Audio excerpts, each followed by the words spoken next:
Momen pemilu, salah satu tonggaknya, pilarnya adalah data pemilih. Di antara sekian banyak persoalan yang muncul, salah satunya yang menyumbang persoalan dalam tahapan adalah data pemilih.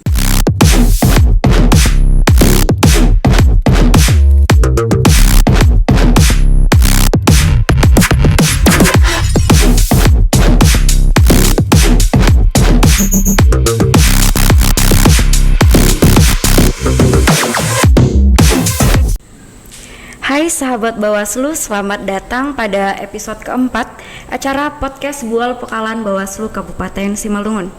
Pada episode keempat kali ini Bawaslu Kabupaten Simalungun kedatangan anggota Bawaslu Provinsi Sumatera Utara yakni Bapak Suhadi Sukendar Situmorang, Koordinator Divisi Pengawasan dan Hubal. Apa kabar Bapak? Alhamdulillah, puji Tuhan, kabar baik Putri. Gimana kabar Putri? Oh puji Tuhan Pak, sehat. Amin. Bagaimana tadi Pak perjalanan dari Medan ya Pak tadi ya? Lumayan menyenangkan, apalagi suasana bulan suci Ramadan ini perjalanan cukup tenang dan menyejukkan. Begitu sampai di kantor Bawaslu Simalungun, saya lihat juga teman-teman Bawaslu Simalungun demikian adanya, cukup sejuk menyambut kedatangan kami. Alhamdulillah, puji Tuhan. Kita mulai kegiatan podcast kita pada Monggo, hari silakan, ini. Mbak Putri. Oke Pak, pertama-tama Pak, mungkin boleh Bapak ceritakan bagaimana pengalaman Bapak, mungkin dari pendidikan, karir, aktivitas sekarang hingga mungkin organisasi yang pernah Bapak ikuti. Baik, terima kasih Mbak Putri. Assalamualaikum warahmatullahi wabarakatuh. Shalom. Om Swastiastu, Namo Buddhaya, salam kebajikan. Sebelum saya mencoba untuk menjelaskan apa yang ditanyakan oleh Mbak Putri terhadap saya, di kesempatan yang baik ini perkenankan saya mengucapkan selamat menunaikan ibadah puasa kepada seluruh sahabat Bawaslu dimanapun berada. Diiringi doa semoga Tuhan yang Maha Pengasih dan Maha Penyayang senantiasa memberikan kesehatan, kekuatan dan rahmat kepada saudara-saudariku sekalian yang melaksanakan ibadah puasa di bulan yang suci ini. Sahabat Bawaslu, Mbak Putri tadi bertanya pendidikan, karir dan organisasi.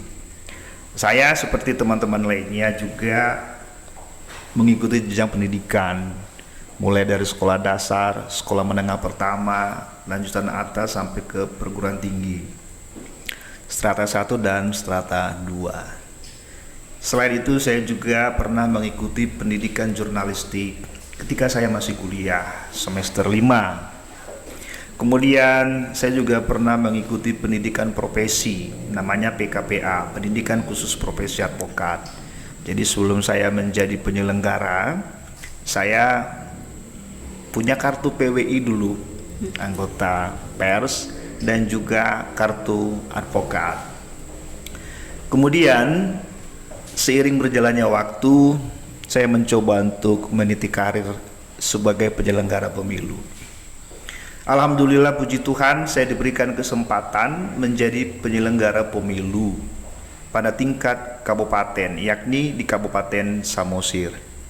Sahabat Bawaslu sekalian, saya pernah menjadi anggota KPU di Kabupaten Samosir periode pertama, kedua dan ketiga. Atas kebaikan Tuhan yang Maha Pengasih dan Maha Penyayang, saya dikasih peningkatan karir. Terhitung sejak tahun 2018 bulan 7 tanggal 16, saya bersama dengan 6 pimpinan Bawaslu Provinsi Sumatera Utara lainnya diberikan kepercayaan memangku jabatan sebagai anggota Bawaslu Provinsi Sumatera Utara untuk periode 2018 sampai dengan 2023 yang akan datang. Oleh karenanya mohon doa dan dukungan dari sahabat Bawaslu, semoga kami yang diberikan amanah ini dimampukan oleh Yang Maha Kuasa untuk melaksanakan tugas mulia ini dengan sebaik-baiknya mengawal demokrasi. Demikian Mbak Putri. Oke, penjelasan yang sangat rinci ya Bapak ya. Terima kasih. Oke Pak, pertanyaan selanjutnya, tadi Bapak terpilih menjadi salah satu anggota Bawaslu Provinsi Sumatera Utara. Bagaimana nih Pak kesan Bapak waktu pertama kali terpilih? Tentu mendapat kepercayaan setingkat lebih tinggi sebagai penyelenggara pemilu, ada rasa haru dan syukur kepada Yang Maha Kuasa. sebab semuanya itu di luar batas-batas kemampuan saya. Akan tetapi karena ini merupakan amanah, maka saya mensyukurinya, dan dengan modal pengalaman penyelenggara teknis kepemiluan selama 3 periode di KPU Kabupaten Samosir, saya memantapkan diri untuk melangkah menjadi pengawas pemilu dan pemilihan pada tingkat Provinsi Sumatera Utara bersama dengan teman-teman lainnya, termasuk teman-teman sahabat Bawaslu, yakni pengawas pemilu partisipatif. Karena pengawas pemilu tidak hanya kita yang disebutkan dalam lembaga pengawas pemilihan umum, tetapi stakeholders masyarakat umum lainnya. Kita mengajak mereka menjadi bagian dari pengawas pemilu ataupun pemilihan. Sekali lagi, rasa haru dan rasa syukur ketika diberikan kepercayaan menjadi anggota Bawaslu Provinsi Sumatera Utara. Demikian Mbak Putri. Oke Pak, selama menjadi anggota Bawaslu Provinsi Sumatera Utara dari 2018 hingga saat ini kan 2022 ya Pak ya? Iya. Pasti ada dong Pak momen-momen yang paling berkesan gitu Pak. Mungkin bisa diceritakan untuk menjadi bahan juga mungkin untuk teman-teman sahabat Bawaslu di rumah gitu Pak. Terima kasih. Sepanjang perjalanan sebagai pengawas pemilu di Lembaga Badan Pengawas Pemilihan Umum Provinsi Sumatera Utara, benar ada momen-momen yang sangat menyenangkan. Misalnya ketika saya dan teman-teman berada di sebuah kabupaten melakukan pengawasan, monitoring, dan supervisi terkait dengan distribusi logistik. Kami mengitari laut bebas, menempuh satu pulau kecil untuk memastikan bahwa teman-teman KPU sudah mendistribusikan logistiknya dengan tepat waktu dan tepat sasaran. Ketika itu memasuki tahapan pemilu tahun 2019. Ada sebuah pulau kecil di Kabupaten Langkat, Provinsi Sumatera Utara. Namun sebelumnya ada satu pengalaman yang menarik. Saya punya konsep ide ketika saya melakukan kunjungan kerja pertama sekali di Kabupaten Asahan, Provinsi Sumatera Utara pada bulan Agustus.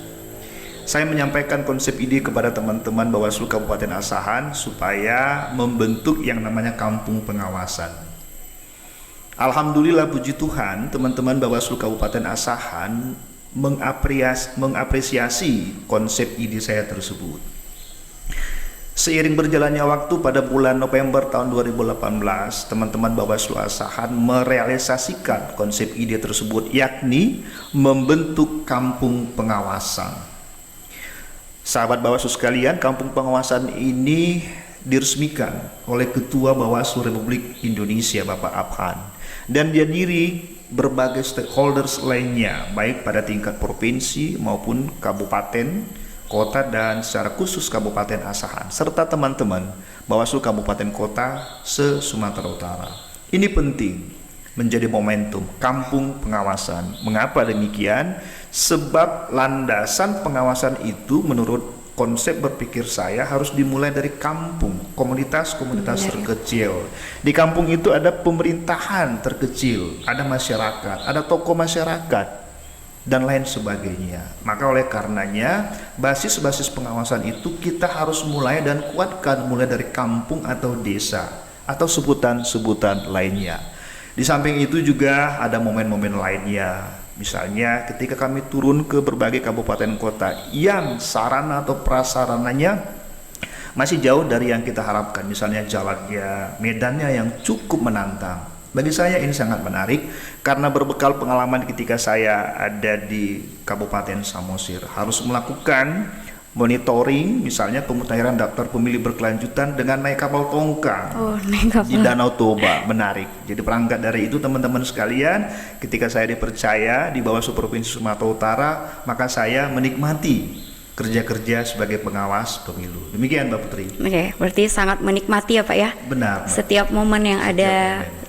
Seperti saat ini Pak, salah satu tahapan di Bawaslu saat ini kan sedang melakukan pengawasan terhadap pemutakhiran daftar pemilih berkelanjutan sesuai dengan instruksi Bawaslu RI nomor SE nomor 13 tahun 2021.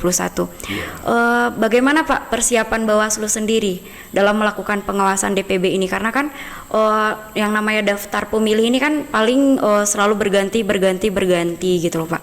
Apakah Bawaslu sendiri punya strategi sendiri untuk pertama-tama dalam tahap DPB ini tuh Pak?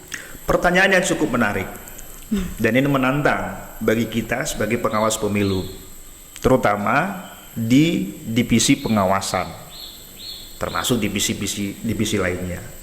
Sahabat Bawaslu sekalian, sebagaimana kita ketahui bahwa momen pemilu salah satu tonggaknya, pilarnya adalah data pemilih. Lahirnya data pemilih tentu melalui mekanisme proses yang disebut dengan pemutakhiran data pemilih. Dalam setiap tahapan pemilu atau pemilihan, pemutakhiran data pemilih ini memakan waktu tahapan yang relatif lama jika dibandingkan dengan tahapan-tahapan lainnya. Misalnya tahapan pemungutan dan penghitungan suara, tahapan distribusi logistik, dan lain sebagainya, termasuk tahapan rekapitulasi secara berjenjang.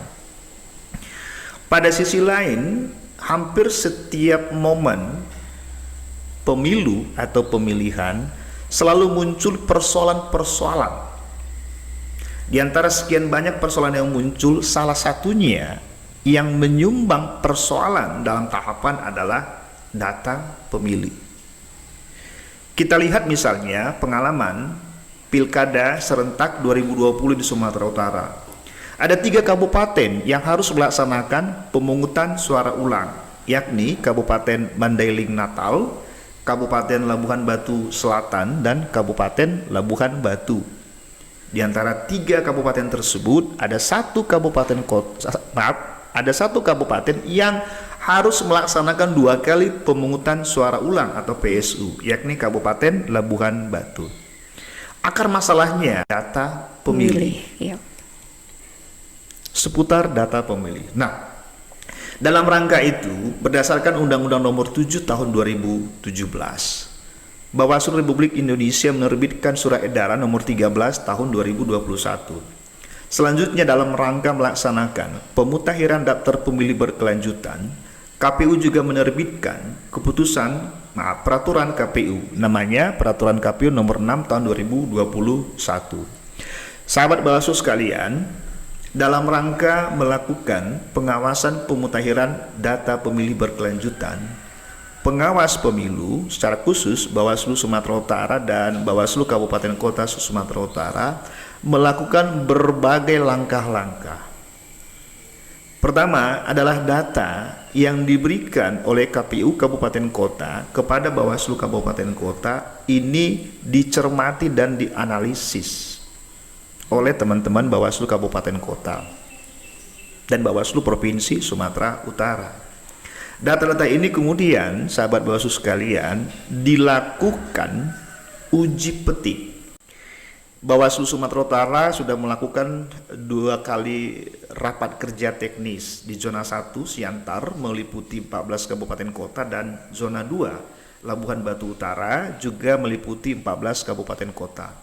Nanti pada tanggal 8 akan dilaksanakan raker yang ketiga, zona Nias Kepulauan.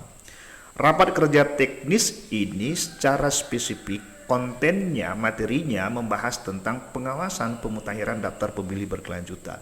Sahabat Bawaslu sekalian, kita juga sudah menetapkan bahwa terhadap data yang disampaikan oleh KPU Kabupaten Kota kepada Bawaslu Kabupaten Kota akan dilakukan uji petik. Data yang mana saja? Data yang akan dilakukan uji petik itu antara lain data yang tidak memenuhi syarat. Misalnya, ada pemilih yang sudah meninggal dunia tetapi terdaftar dalam DPT atau daftar pemilih berkelanjutan yang sedang PU. Misalnya, pemilih yang tidak memenuhi syarat karena berubah status dari masyarakat sipil menjadi anggota TNI dan Polri. Jajaran kita, Bawaslu Kabupaten Kota, nanti akan melakukan uji petik secara faktual. Tidak hanya itu, misalnya data yang memenuhi syarat. Ada pemilih yang ketika ketika dilakukan pemutakhiran daftar pemilih berkelanjutan, pemilih tersebut sudah berusia 17 tahun, memenuhi syarat menjadi pemilih nantinya. Ini juga menjadi bahagian yang akan kita lakukan pengawasan dengan metode uji petik.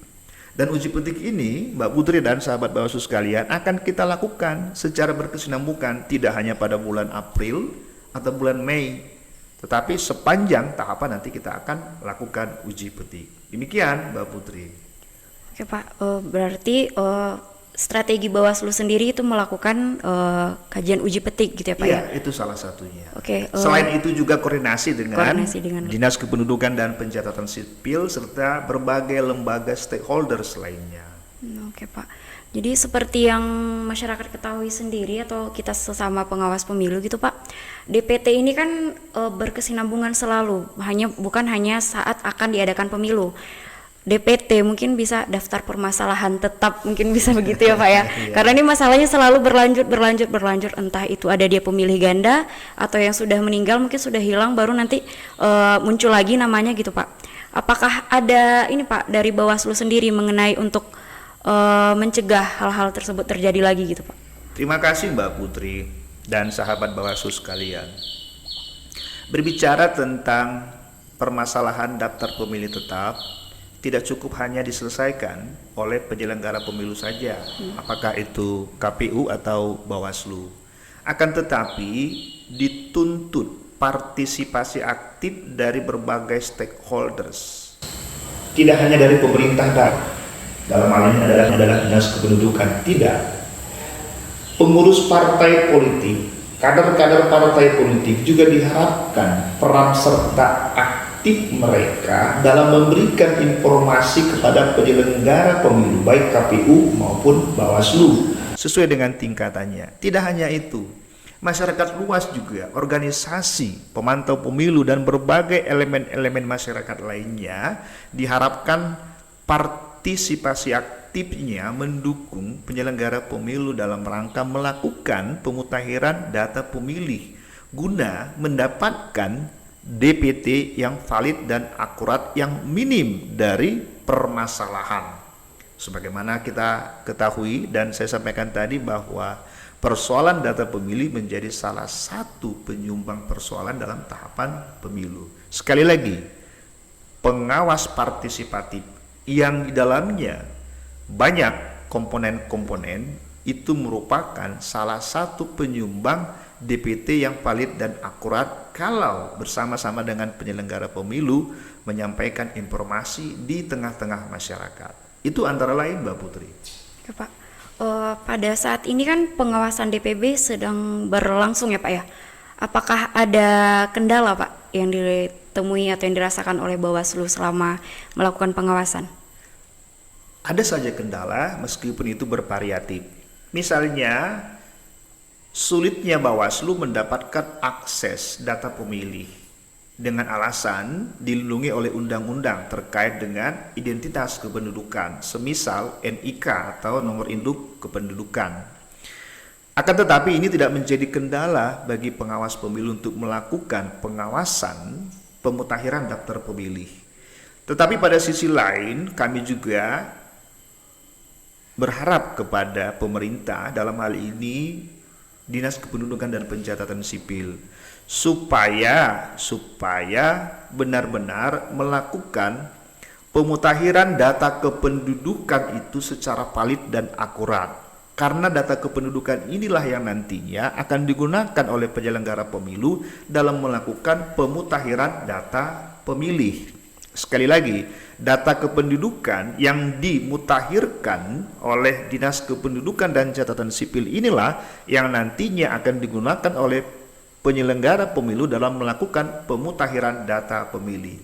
Pada sisi lain memang ada kendala, misalnya sulitnya pemerintah daerah, SIKU Dinas Kependudukan dan Pencatatan Sipil memberikan data kependudukan yang terbaru kepada Bawaslu dengan alasan sebagaimana yang kami kemukakan tadi, proteksi atau perlindungan terhadap identitas kependudukan.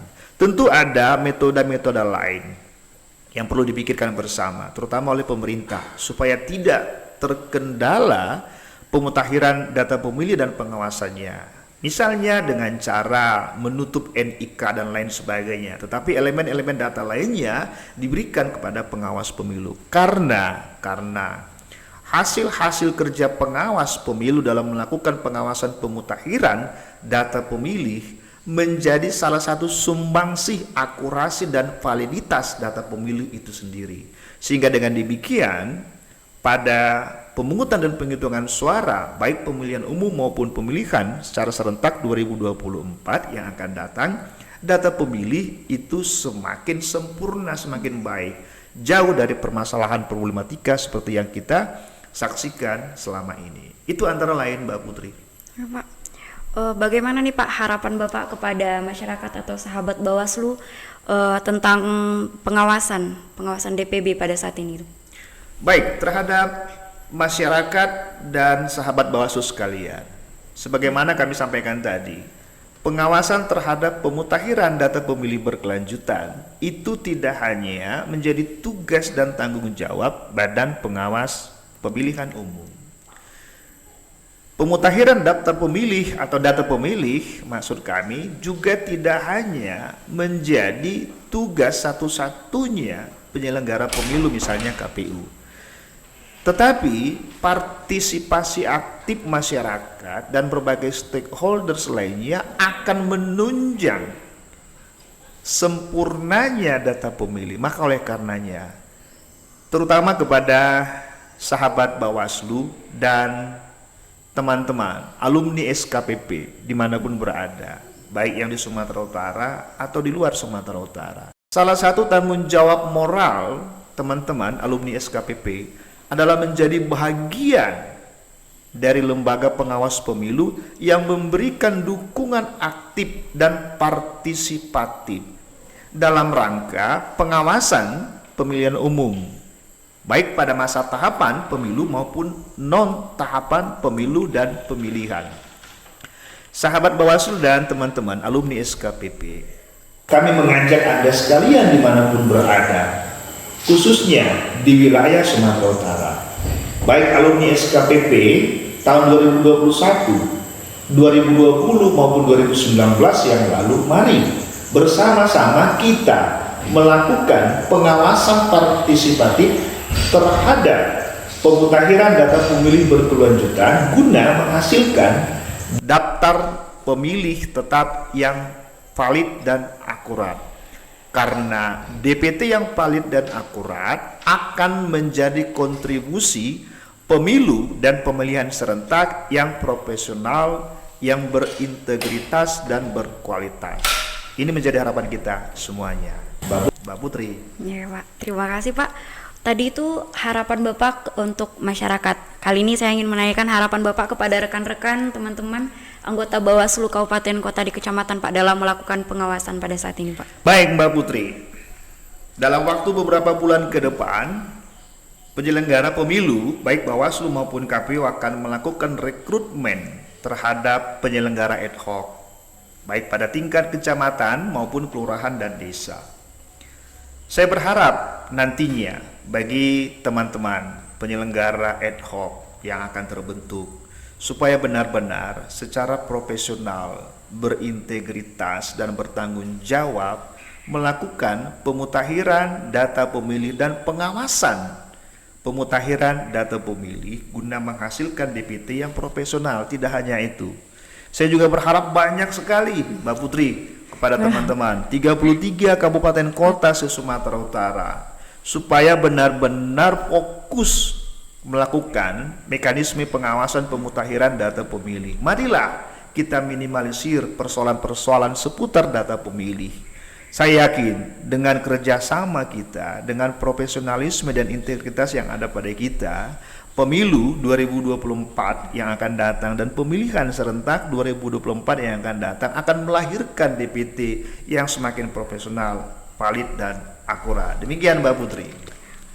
Oke, itu tadi harapan dari Bapak kepada anggota Bawaslu Kabupaten Kota se-Sumatera Utara terkhusus ya Pak ya? Iya Mbak. Oke Pak, pada saat ini saat akan datang itu akan dilakukan perekrutan panitia pengawas tingkat kecamatan. Itu untuk tahapan Bawaslu sendiri ada gitu Pak. Boleh diceritakan Pak harapan Bapak kepada calon-calon pendaftar panitia pengawas di tingkat kecamatan gitu Pak. Mungkin boleh ada yang berminat gitu. Baik Mbak Putri, benar. Beberapa bulan ke depan Bawaslu akan melakukan rekrutmen terhadap penyelenggara ad hoc pada tingkat kecamatan maupun kelurahan atau desa di berbagai kabupaten kota. Ruang ini menjadi milik publik, Mbak Putri. Siapa saja yang memenuhi ketentuan peraturan perundang-undangan diberikan kesempatan menjadi bahagian integral dari penyelenggara pemilu, baik di Bawaslu maupun di KPU. Oleh karenanya, kami mengajak putra-putri anak bangsa yang ada di wilayah masing-masing, kabupaten, kota, dan kecamatan. Mari bersama-sama dengan pengalaman yang ada kita berkontribusi menjadi bagian dari penyelenggara pemilu untuk memberikan sumbangsi yang terbaik dalam melakukan pengawasan tahapan pemilihan umum serentak 2024 dan pemilihan serentak tahun 2024. Pengalaman-pengalaman sahabat Bawaslu sekalian ini bisa menjadi modal yang berharga bagi lembaga kita dalam melakukan pengawasan tahapan pemilu dan tahapan pemilihan 2024. Tentu keinginan itu juga harus sejalan dengan mekanisme yang ada. Menjadi penyelenggara pemilu itu baik pada tingkat permanen maupun ad hoc seperti di kecamatan dan kabupaten kota, salah satunya adalah tidak merupakan pengurus atau anggota partai politik. Ini penting sekali diperhatikan oleh sahabat Bawaslu dan teman-teman sekalian yang berminat menjadi penyelenggara pemilu tingkat ad hoc. Demikian Mbak Putri. Oke Pak, pada saat ini Pak yang akan datang kita akan menghadapi pemilu serentak tahun 2024. Apa pendapat Bapak mengenai atau persiapan Bawaslu sendiri ini untuk menghadapi pemilu tahun 2024? Bawaslu sendiri secara institusional baik tingkat provinsi maupun kabupaten kota, apalagi tingkat RI ya, sudah melakukan berbagai persiapan untuk itu. Terakhir misalnya Bawaslu Republik Indonesia mengundang Bawaslu provinsi se-Indonesia, ada 34 provinsi untuk melakukan rapat koordinasi nasional persiapan pengawasan pemilu serentak 2024. Persiapan-persiapan ini dilakukan dalam rangka memantapkan dan mematangkan kita, jajaran Bawaslu, untuk melakukan pengawasan tahapan pemilu serentak 2024 dan pilkada serentak 2024. Ada banyak persiapan-persiapan yang dilakukan, antara lain adalah bimbingan teknis terhadap jajaran-jajaran baik pada provinsi maupun kabupaten kota, ya kan. Kemudian penguatan lembaga konsolidasi internal di dalam tubuh Bawaslu itu sendiri baik di tingkat provinsi maupun di tingkat kabupaten kota. Pembenahan infrastruktur untuk mendukung mekanisme pengawasan tahapan pemilu nantinya. Itu antara lain Mbak Putri. Oke Pak, terima kasih untuk penjelasannya. Mungkin sekarang kita akan mendengarkan closing statement dari Bapak Suhadi, anggota Bawaslu Provinsi Sumatera Utara mengenai pemilu tahun 2024 mendatang. Silakan Pak. Baik, sahabat Bawaslu sekalian dimanapun berada, pemilu 2024 dan pemilihan 2024 ini sesuatu yang menarik. Momen ini baru pertama akan terjadi di negara kesatuan Republik Indonesia. Karena ini momen yang sangat menarik, maka oleh karenanya saya mengajak kita sekalian untuk berpartisipasi aktif sesuai dengan kompetensi dan sesuai dengan bidang kita masing-masing, memberikan kontribusi. Tidak harus menjadi penyelenggara pemilu, sebagai birokrat, sebagai politisi, sebagai pedagang, sebagai pelajar atau mahasiswa, kita bisa memberikan kontribusi kita. Kami yakin dan percaya seluruh anak bangsa, sahabat Bawaslu dimanapun berada, menghendaki pemilu serentak 2024 dan pemilihan serentak 2024 yang berkualitas. Oleh karenanya mari bersama rakyat awasi pemilu dan bersama Bawaslu tegakkan keadilan pemilu. Terima kasih. Oke, terima kasih kepada Bapak Suhadi yang sudah meluangkan waktunya Pak untuk datang berkunjung ke Bawaslu Kabupaten Simalungun serta mengisi acara podcast Bual Pekalan Bawaslu Kabupaten Simalungun. Terima kasih banyak Terima Bapak. kasih Mbak Putri, saya senang, luar biasa. Berapa untuk Bawaslu Kabupaten Simalungun? Horas menjua-jua, Yahubu. Oke, sahabat Bawaslu dimanapun berada, tadi setelah selesai bual pokalan kita bersama anggota Bawaslu Provinsi Sumatera Utara, saya mohon undur diri sampai berjumpa di episode-episode selanjutnya.